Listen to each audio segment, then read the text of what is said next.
Hey up pond lovers, Jamie here, keeping it koi. Welcome back to the channel, and if you're new, welcome. I hope to earn your subscription today. So today I am going to be talking pond covers. As you've seen by a lot of my videos, we've visited some ponds this year that have been covered. We've visited some ponds that are not covered.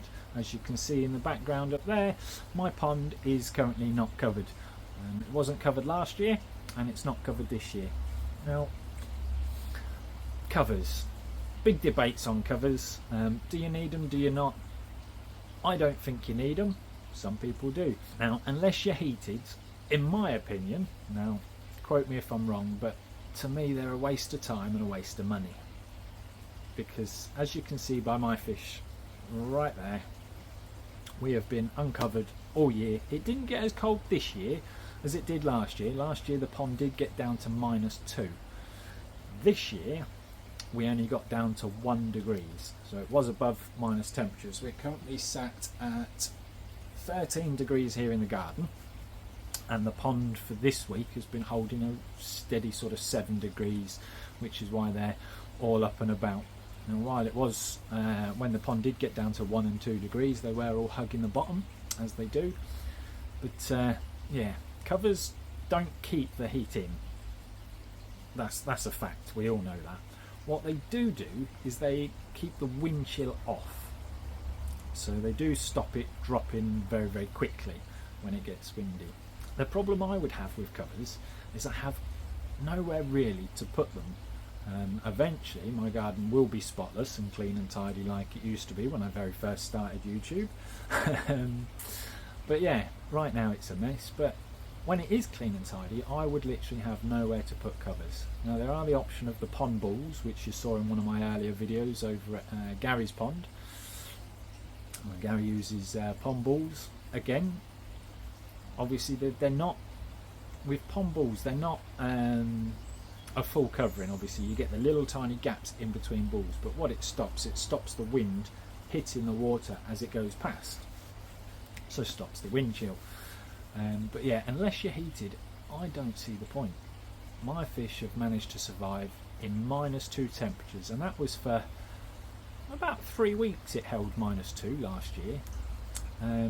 This year, as I say, it hit 1, and it was at 1 degrees for about 4 or 5 days, but sat at around 2 degrees for a couple of weeks. And again, as you can see by all the fish behind you, or behind me, behind the camera, as you can see by all the fish up there, absolutely fine. The temperatures are coming up now. We're not at the end of winter, obviously. We're only just about to hit February, and by the time this video comes out it will be the beginning of February. But yeah, they're doing absolutely fine. So covers, are they needed? Only you can decide. It's your pond, they're your fish. You can decide. Are they needed? Depends on what you want to do. If you're in parts of the country where it does get very, very windy and very, very cold, covers may be a benefit to you. If you're like me, East Anglia, we get the less of the weather from all over the country. We really do. It's so steady here compared to the majority of the country. We probably get the steadiest weather. When it's cold, it will stay cold for a while. When it's rainy, it will stay rainy for a while, but most of the heavy weather misses us. I mean, we haven't had snow here. In fact, I saw a memory on Facebook the other day for when we last had snow, proper snow, where cars and stuff got stuck and stranded, and we actually got sent home from work early that day. 12 years ago. 12 years ago, where we had more than an inch of snow. We had a bit of snow again this year, same as last year. It snowed for all of about 6 hours, it settled, and then an hour later it was gone again. And that was the same as last year. We had snow in the morning, and by the afternoon it was gone. So that's Peterborough for you. The fish are doing fantastic. They obviously don't need a cover, not in my pond. There is king span around the edge of the sleepers on the inside, so that does help a little bit. But considering it's an exposed pond, I haven't covered up the Bakki shower this year either. As you can see again up there, Bakki shower is wide open. Obviously the mind your own business Hasn't done very well this year because obviously it's exposed, but I've got loads growing in the greenhouse down the allotment, absolutely tons of it. So if it does all completely die off, then I'll just get some more out of the greenhouse. But yeah, so that's my thoughts on covers. I don't think I ever need them again.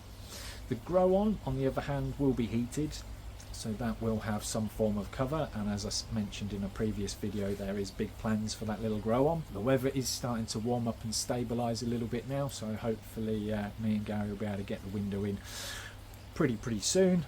He's offered to give me a hand doing that, so that's fantastic. Yeah, just have to work out a date. But yeah, in regards to covers, it's each to their own. I mean, there's many forms of covers you can have. Obviously you can use the old polycarbonate, which is probably one of the most popular, but it is becoming very expensive. Last sheet of polycarbonate I bought for work, I think was about around 80 quid, which ain't cheap. About the same size as the sheets going across my roof, so 3.5 metres by 1.2 metres, I think that was about 85 quid, something like that. So yeah, they ain't cheap. Then you've got to build a framework of some kind to put it on. Timber ain't cheap either. Not like it used to be. Used to go down to a DIY store and pick up a length of timber for £1.99. I think that particular type of timber is now about 7 quid, but what can you do? Obviously there's the Pom Balls, which featured in my Gary's video when we went to Gary's pond. I'll put the link up here for that one if you want to see some Pom Balls in action. Now they are a fantastic idea if you are short of space of where to put giant sheets of polycarbonate and other sheets. They are a brilliant idea because they fit in a relatively small bag. He has a massive pond compared to mine, and has 3 bags of them, whereas my pond I'd probably only need a bag and a half, 2 bags tops. Nah, his pond's way bigger than mine, probably about 3 times the size of mine, so bag and a half. Surface area I'm talking, it's about double water volume, but surface area it's huge. So yeah, there's that option. You've got other options because it's not designed to keep the heat in, so in my opinion polycarbonate isn't a necessary. It's not going to keep the heat in, so any kind of plastic sheet, windproof sheet will do the job. So you can use them old corrugated plastic. Obviously that doesn't keep the wind out as well because it's bumpy, so the wind might get underneath it, but any kind of sheet. Some people even on YouTube this year have used tarpaulins.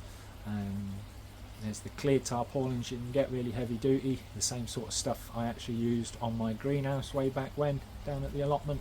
That's what's on the roof down there.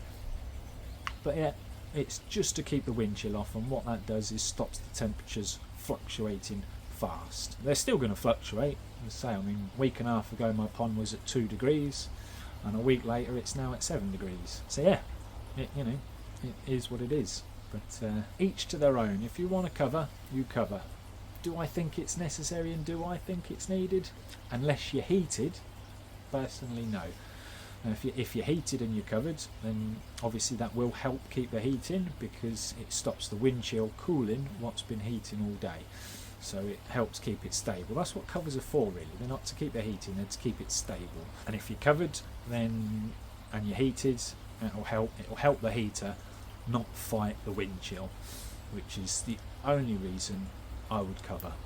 And that's why I'm going to be putting a cover over the new grow on, because that will be heated.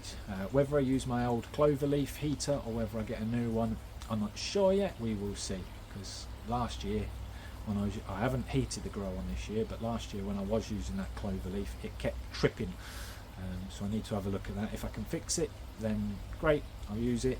If I can't, I'll get a new one. That's my thoughts on covers. Let me know what your thoughts on covers are down in the comments. Let me know if you've covered your pond this winter. Let me know if you're going to continue to covering your pond in the future. But so yeah, if you're interested in Gary's balls, check out that video there, and Gary and me will go into full details of how he uses the Pom Balls. Absolutely brilliant little idea. And if you're like me, then you might not even cover, but if you are interested in Pom Balls, then get over, check out that video, and that'll give you some details. So on that note guys, thanks all for watching. like the video if you haven't already, and we will catch you on the next one.